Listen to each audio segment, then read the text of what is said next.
a lot of times in pop records, people will hear a solo. Right. Sometimes it's a sax solo. A lot of times it's you. Now, there's a specific attitude you have to bring to the spontaneous composition of a commercial 8-bar sax solo, and you are a master of it. And I know you also, of course, have done highly sophisticated, longer form improvisations. But tell me what's going on in your mind when you're thinking, I'm going to take the killer 8-bar commercial solo on this tune. Well, generally, I think what I like to do is have an initial idea, an initial melodic thought that I kind of know is going to work. And that really is kind of the igniting point for the rest of the solo. And usually, if you have that first thing, the adrenaline of performance kind of carries you through the rest of the other 6 bars, you know, so. Right. In terms of process, that's how I make it work. But as far as sort of establishing your own identity, in commercial work, you're really subservient to the needs of the client, you know, and what the mood of the track, you know, all kinds of stuff. Okay, but also, you know, I mean, part of the fun of it is, you know, how much me can I get on the tape, you know, but without kind of overshadowing what the artist really needs. So. Okay. Well, now I'm going to ask you to just imagine there's some kind of a pounding track, and it's one chord, A minor, and the producer says, "Okay, Chris, burn." Okay. What would you do? What would I do? Just whip it out. Well, okay. Whip it out. Let's see what I got going here. All right. A minor.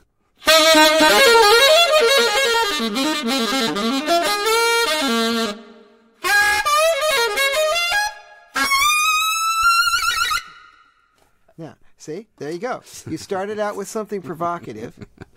You then went into something bluesy to get their attention. And then you ended like squealy, kind of climactic. Yeah, then you ended with something squealy and climactic. You know, there's a TV show that runs every day at 9 a.m. sharp. And they use a solo of mine that I played, I don't know, about 5 years ago. And it was one of those things that came up that I kind of was sort of chuckling to myself, thinking, well, you know, I wonder if they're going to use, you know, get this past them, you know. And it actually did work. That was one of those situations where it was just trying to be as extreme as possible, but also taking into account what the situation required. Okay, the situation was this is probably the most popular morning show in the country, Regis and Kelly, and you know, they were just doing this kind of driving rock backbeat, exactly as you just described, you know, and they wanted this big opening thing. And I thought, okay, you know, I got an opening for you, you know. And so I just kicked off in this, you know, hellishly glaring note, and they play it every day. So I kind of that felt like a major sort of strategic achievement, you know. Yeah. Most improvisers, you know, they're thinking art, they're thinking, how can I establish my own personality? But if you're a commercial guy playing in the studios, right, you're listening to the directions of some producer who may be brilliant or he may be an idiot. Right. But tell me maybe give me some anecdotes of some situations you've been in and how you've gotten through them. Well, you know, Michel Camilo called me ages and ages ago and wanted me to play soprano or something. And soprano is an instrument I really hadn't spent a whole hell of a lot of time thinking about. And, you know, I played it on dates and it was working. But he just wanted some ethereal other sound that I really hadn't gone into. And fortunately, there was a bit of time before we actually were going to record. And I started looking around for the different mouthpieces and just trying to think of how I could really translate what he was saying into some tangible new thing. And that really led to the whole development in my sort of musical life that has been hugely, you know, useful. So it's just being sort of in tune to the environment and exactly what is needed is really a way to expand your own kind of vocabulary, you know, and your own palette of color. Can you give me some examples of maybe some pop situations? I mean, I don't know if you play it in very many pop records today, but you certainly used to play in loads of them. Well, in London, I was doing a lot of that in London, and most of the commercial things I've done in New York have been for like just commercial music, like as in network TV or whatever. In London, there's a whole lot more pop stuff going on anyway, from the standpoint of horn overdubs. And I think I was so young then that I was just happy to be making a living doing that and getting things on tape that actually worked. I mean, it was a whole new experience for me. So it's not like I really had any kind of agenda or anything like that. It was just wow, I just wanted to survive till next month, Yeah. But looking back, why do you think you got so many calls and other guys didn't? Well, as a young player, I was really into the American musicians. Sanborn, Tom Scott, Michael Brecker, those guys who were doing a lot of work here. And I just had managed to sort of coalesce a style on the instrument that amalgamated a lot of those different elements. And I mean, I'm not sure if people really were even aware in London of the American players. I didn't get the impression that they were, But I just think that their styles work so effectively that, once you get up in front of a microphone, you can't argue with that approach to a solo situation. Can you give a little example of the alto saxophone sound pre-Dave Sanborn and then the alto saxophone sound that Dave Sanborn made pretty commercially seriously acceptable? Well, let me see. Again, it's not just about the sound. It's also about the harmonic environment of the time. And I think a lot of what influenced the sound of pre-fusion players was just that whole bebop environment. And that was really about the way that songwriters were writing, and the way that jazz artists utilize popular songs in their improvisation kind of process. So I think it's not really so much about the sound, it's really much more about linear content. And, the fusion thing got to be about just stationary harmonic forms, 8 bars of D minor, whatever. And that there was just a lot more harmonic activity in what bebop players do. But what I'm talking about, and I think... Yeah, I know what you're talking about. Yeah. But I feel like it's not really about the Sanborn sound. It's not that at all. It's really about what culturally people could relate to. So, what I don't want to do is sit here and impersonate Sanborn. No. I really don't want to do that. Okay. I don't want to do it at some kind of impersonation. But I can give you an example of what bebop playing is. I don't know if you've had any bebop players here. Sure. I mean, just Go think ahead. about just rhythm changes, kind of. Yeah.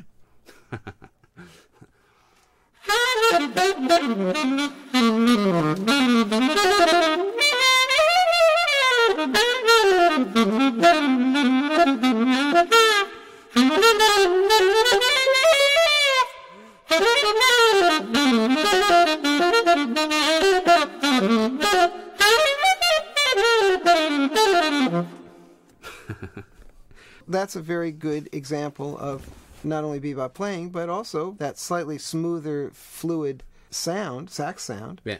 You'd hardly be honking and screaming. Okay, let's talk about the 50s guys. The saxophone was an extremely commercial instrument on the 50s R&B records. Then Sure. they started the honking thing. That's an interesting thing. I mean, I'm not really that familiar with that whole school. I can think of players like Boots Randolph, Exactly. Plaz Johnson and stuff.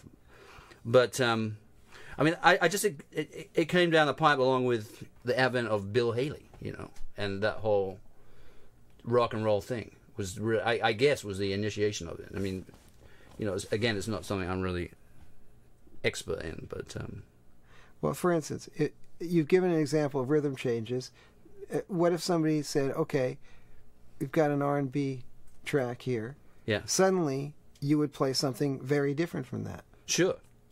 Well, you just play something that was static, Yeah. harmonically speaking. So like here we go.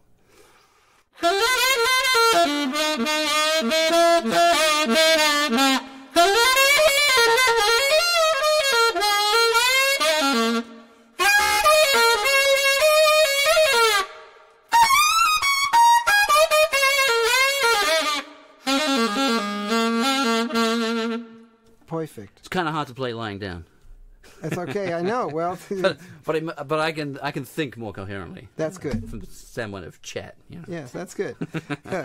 If you think of the songs, for instance, of Cole Porter, you know, I mean, there are tonal centers in his songs, but there's all kinds of harmonic shift going on. In all of the standards of Broadway, they're really from an era where people could play the piano, you know, knew about harmony, and the songs of today are involved sometimes no harmony at all. You know, it's just like a backbeat and a drone, and that is really a cultural phenomenon. I mean, you can get into all kinds of subjects like the lack of musical education in schools. I mean, that is a huge element in the shift away from harmonic knowledge. It doesn't make pop music any less powerful, but it definitely, all those factors really are an intrinsic part of why stuff sounds like it does. You know? You were, for many years, working with somebody who's considered one of the all-time greats of jazz composition, Gil Evans. Right. Now, we've been talking about how a jazz composer writes to inspire the soloist. Now, Gil Evans most certainly did that, and you were lucky enough to play with him. So I'd really love you to talk a little bit about your experience of doing that and how it influenced your improvising. Well, the period I was really around Gil was one in which he essentially had abandoned formal arranging structure.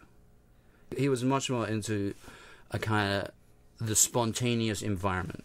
Whatever the players and the moment kind of would generate in a given instant. That's really what he enjoyed most, you know. There were song elements, you know, there was sort of a fundamental framework for everybody to work within. But beyond that, anything really was possible. And I think he enjoyed that factor almost as much as he had done his much more sort of organized music days.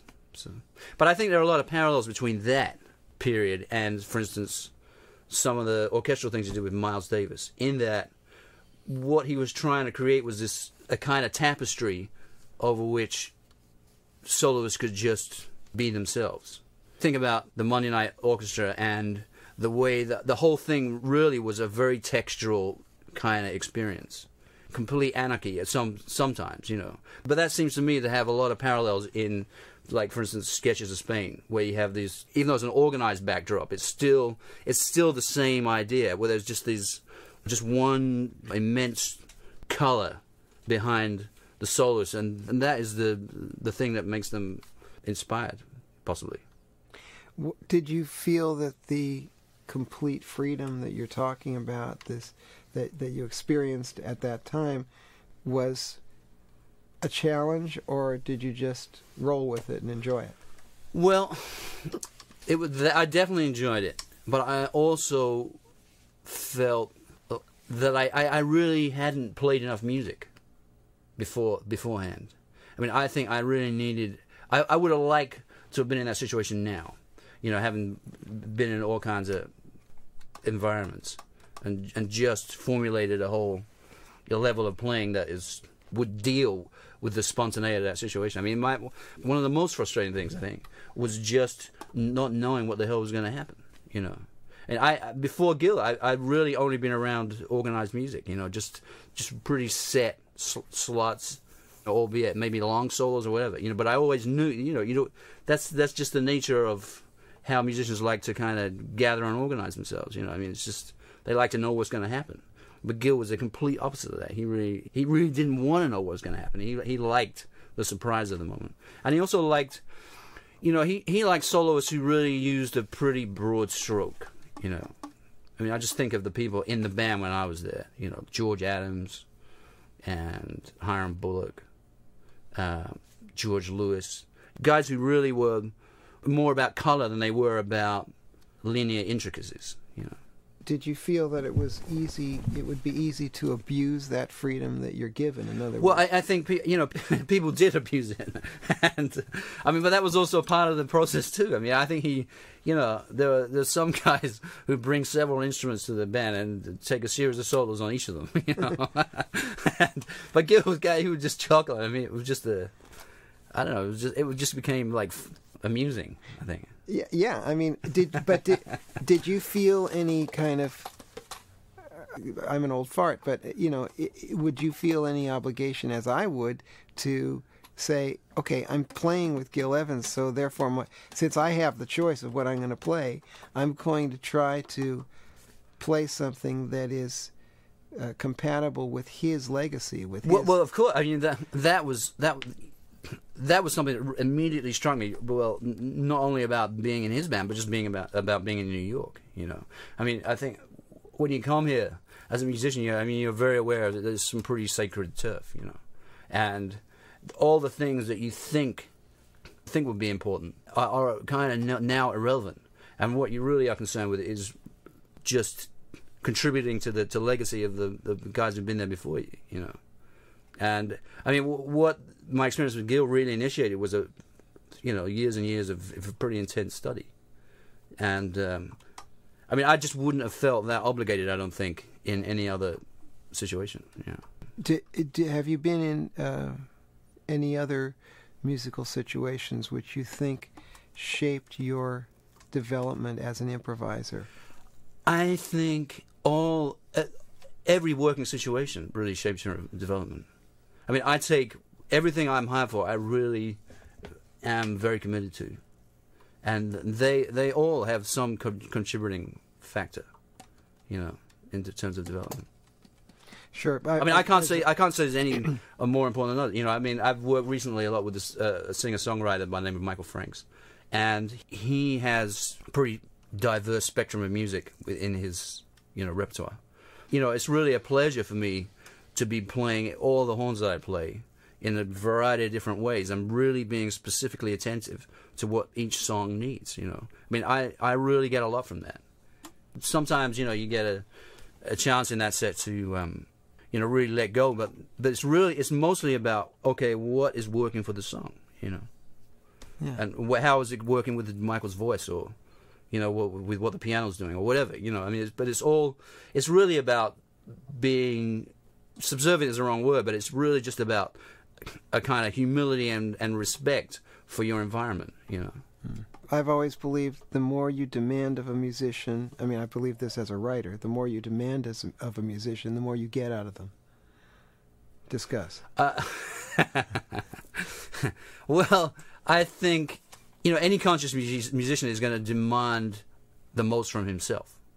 It's not, I mean, if you're a sort of thinking, active, studious instrumentalist, you're always going to want to do the very best you can and push yourself. I mean, I'm not sure musicians can be pushed, really.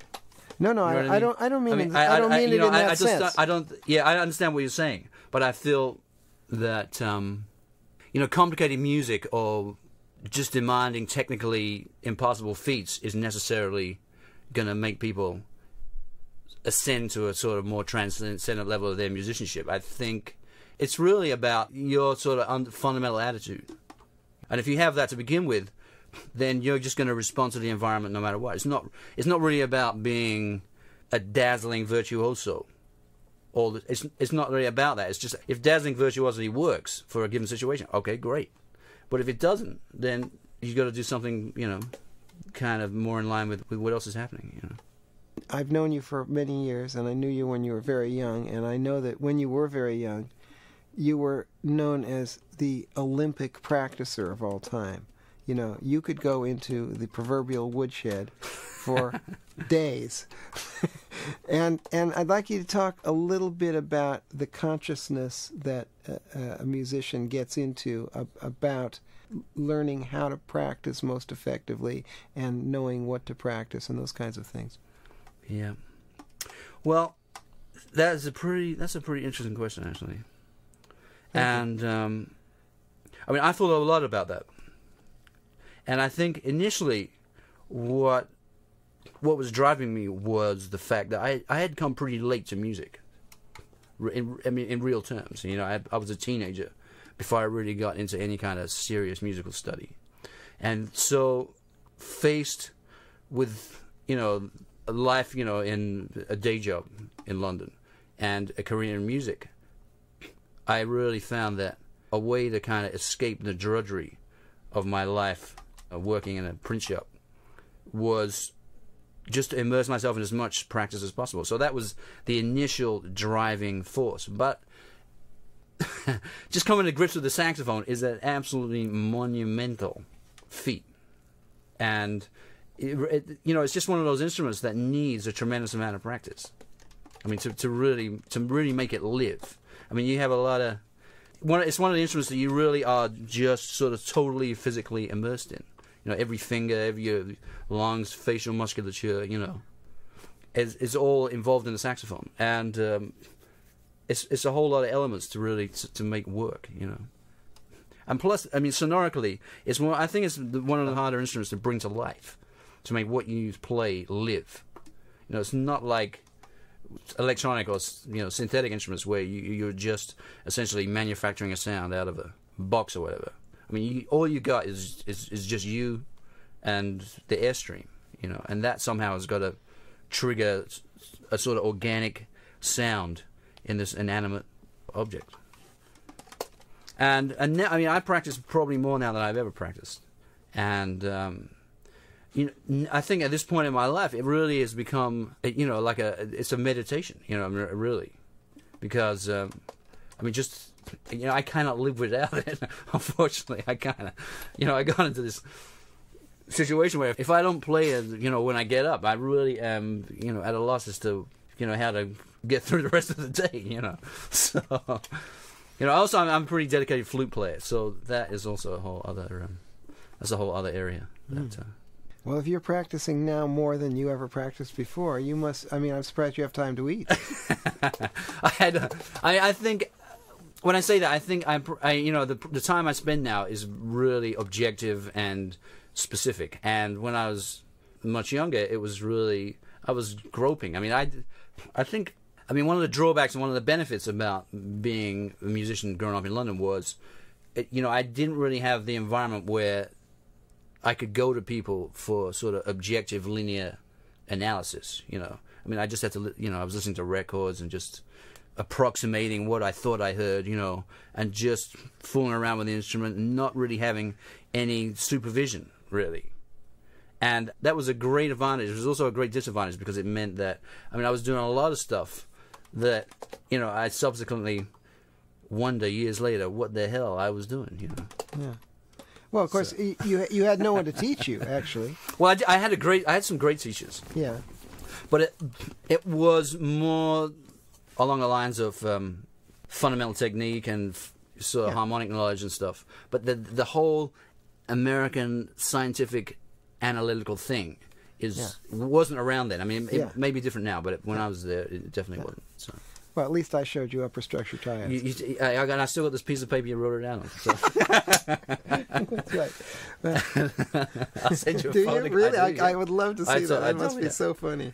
There's a page from a diary. Yeah, really. And you wrote it on I keep all those nuggets of information. I keep them in an envelope because they're just so precious. I mean, I have some stuff that Tim Hagen's the trumpet player. He wrote out.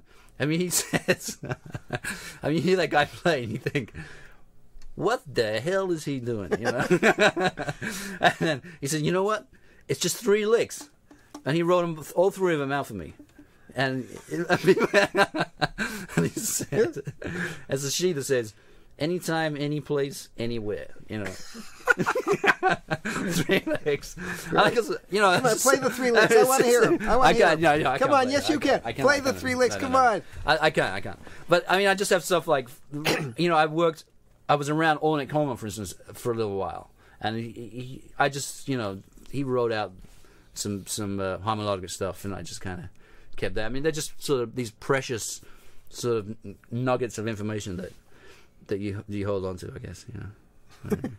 Well, you certainly do. Yeah, that's funny. That's funny. Okay, here's the deal.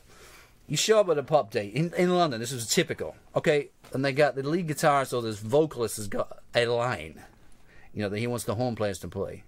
And, that goes somewhere, and then they want you to harmonize it, and you do a couple of harmony tracks. And this is a general mode, MO.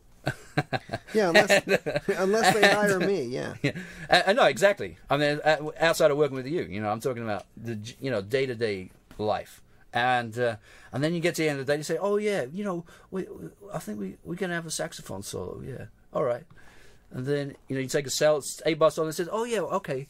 When the song fades, why don't you play a little bit at the end? And so that would be the standard format for like a pop overdub. And I must have done that, a few hundred times. Yeah, you did. You did it a few hundred times. So that was kind of how it worked. Well, outside of in the jazz environment, you are really there, to indulge yourself. In many respects. You're there to. I wouldn't say prove a point exactly, but you're there more to establish your own identity than you are to worry about the requirements of other people's considerations.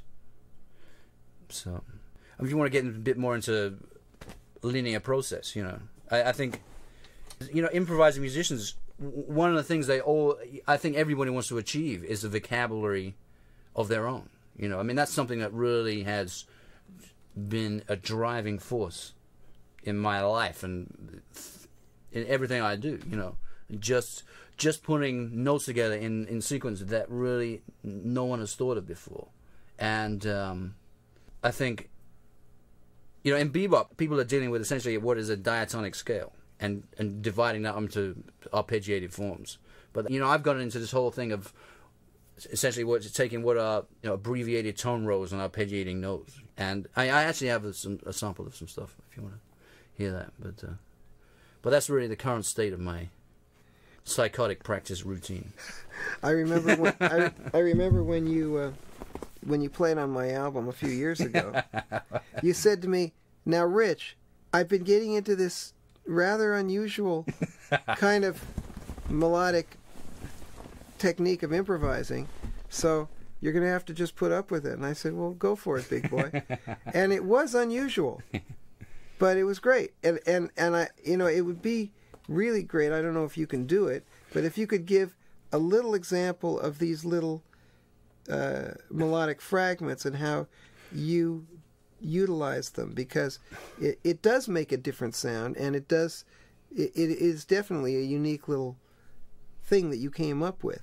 So if you could give an example of what it sounds like. Just think about, what it really involves for me is just kind of reconfiguring some of the bebop vocabulary. So if you think about, again, just think about Bird and the way they would, the way the bebop guys would kind of sort of approaching their particular linear forms.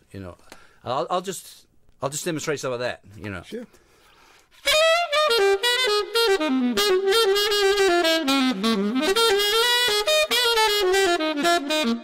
Okay, so that's pretty rock solid diatonic, just pretty straight ahead arpeggios and bebop passing tones. Okay, so what I'm trying to do is use some of the same notes, but just kind of put them together in a slightly different method. Okay.